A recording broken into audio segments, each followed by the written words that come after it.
All right, let's jump right in. Today, we are diving deep into the wild, epic, and honestly shockingly human world of Greek mythology. It's this incredible universe filled with larger-than-life gods, absolutely terrifying monsters, and heroes who are constantly caught in the middle of it all. But you gotta wonder, right? Why are we still so obsessed with these ancient stories? I mean, gods fighting their parents, heroes battling snake-haired monsters. It's because when you strip away the fantasy, what you're left with are these timeless dramas about power, jealousy, ambition, and fate. And that's stuff we're all still dealing with today. And believe me, this whole universe doesn't kick off with some peaceful, beautiful creation story. No way. It all begins with a brutal family feud for total control of the cosmos. This isn't just background info, it's the violent, paranoid blueprint for literally everything that comes after. So check out this vicious cycle. First, you've got Cronus, who overthrows his own dad Uranus. But then he gets hit with a prophecy that he's going to suffer the exact same fate. His solution? He literally swallows each of his children the moment they're born. Horrifying, right? Well, his wife Rhea gets fed up and manages to save their youngest, Zeus, by tricking Cronus into swallowing a rock instead. So Zeus grows up in secret, comes back, forces his dad to throw up his brothers and sisters, and together they launch an all-out, decade-long war for control of the universe. And after they finally win, Zeus and his siblings create a whole new world order. The old guard, the Titans, they get defeated and locked away in Tartarus, which is basically the deepest, darkest pit of the underworld. Then they set up their own new headquarters on top of Mount Olympus.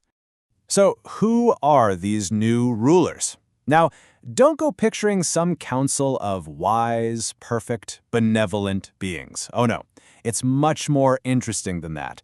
Think of them as a super dysfunctional corporate board, full of powerful, brilliant, but deeply, deeply flawed family members. And the first order of business? They carve up the world between the three most powerful brothers. Zeus, the new big boss, he takes the sky, with his awesome thunderbolt as his symbol.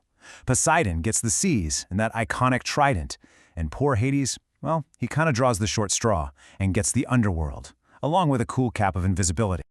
And if you want a perfect example of how contradictory these gods are, just look at Hera, Zeus's wife. On the one hand, she is the revered goddess of marriage and family, a protector. But on the other hand, she spends pretty much all of her time absolutely consumed by jealousy, just relentlessly hunting down and punishing Zeus's countless lovers and, even worse, their innocent children. She's the ultimate protector and the ultimate punisher, all rolled into one. So you've got all this drama happening up on Olympus, but how does it actually affect regular humans down on Earth? Well, to see how all these big themes, divine meddling, inescapable fate, and raw power play out for mortals, we just need to zoom in on the story of one hero, Perseus. And it all begins, as so many of these stories do, with a prophecy. King Acrisius goes to the Oracle of Delphi and gets some bad news. His own grandson is destined to kill him. So, like any paranoid king, he decides he's going to outsmart fate. His brilliant plan is to lock his only daughter, Dania, away in an underground chamber so she can never, ever have a child. Seems foolproof, right? Yeah, except he didn't count on Zeus, the king of the gods, who sees this as a personal challenge. Zeus transforms himself into a shower of gold, pours into her room, and, well, 9 months later, Perseus is born. The prophecy is already in motion. So, after getting cast out to sea, Perseus and his mom land on an island ruled by another scheming king, Polydectes. This king wants Perseus gone so he can have Danae all to himself. So he sends Perseus on what's basically a suicide mission: bring back the head of the Gorgon Medusa. In modern storytelling, we have a name for this. It's called a MacGuffin. The point isn't really the object itself, the point is to get the hero killed trying to find it. But a hero is only as good as his gear, and thankfully Perseus gets some divine help.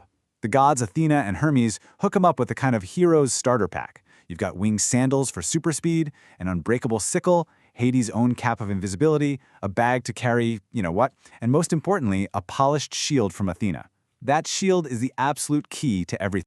And his journey from here is just a whirlwind. First, he has to slay Medusa, which he does by cleverly using his shield as a mirror to avoid her gaze that turns people to stone.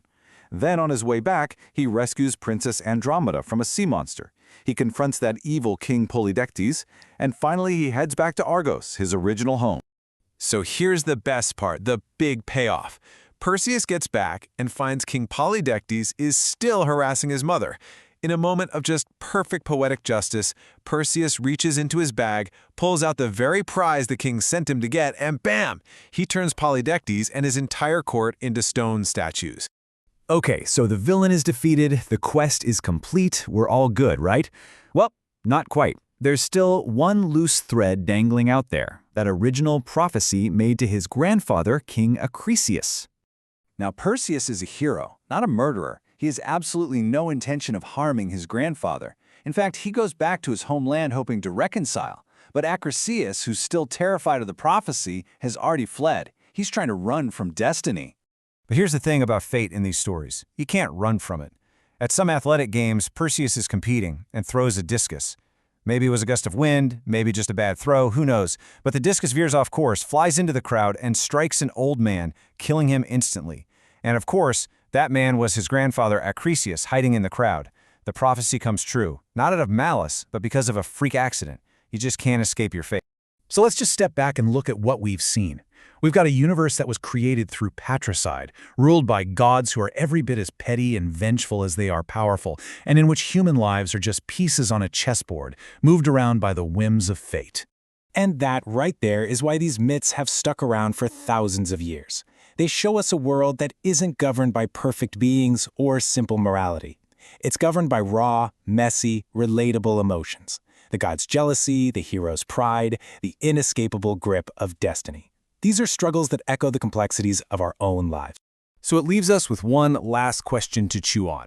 In a world where we all strive for control over our own lives, what can these ancient tales, these stories of flawed gods and fated heroes, where destiny is often completely unavoidable, teach us about our own ambition, our own power, and our own place in the grand chaotic scheme of things?